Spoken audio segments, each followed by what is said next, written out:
We've just had our first large fall rain of the season, and in my yard that has brought out both snail populations, the good snails and the bad snails.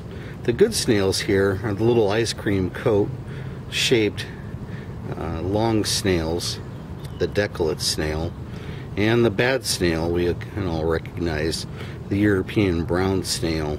And there are other brown garden snails or garden snails, but in my region it's the European brown garden snail. And what's going on here is that the two of these critters are fertilizing each other, and that will result in each of them being able to lay between 30 and 120 eggs each.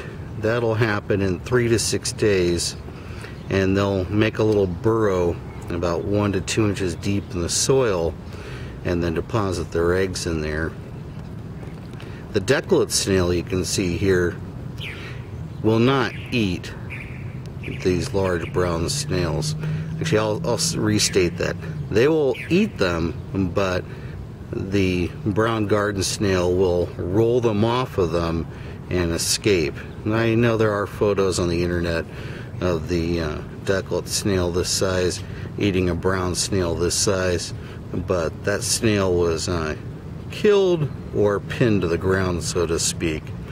The Decollate snail is most effective when it finds the egg stashes of the brown snail and feeds on all of those eggs, and also feeds on the juvenile brown snails.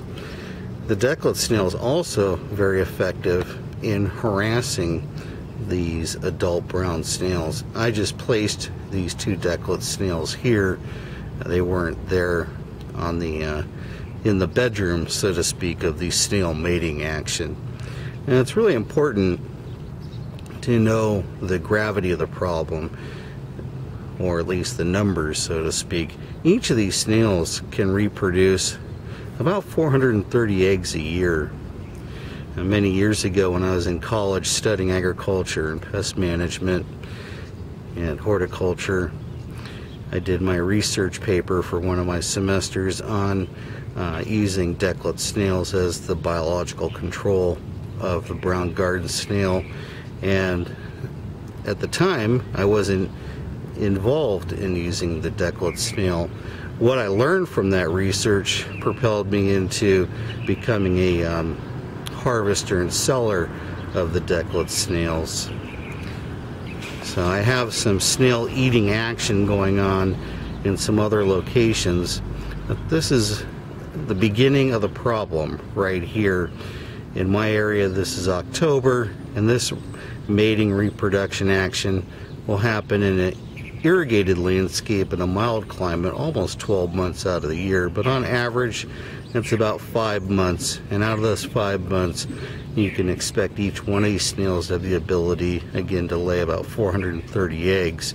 You can imagine or understand why the smaller snails just completely overwhelm your landscape and eat your plants to the ground or strip them down to the stems.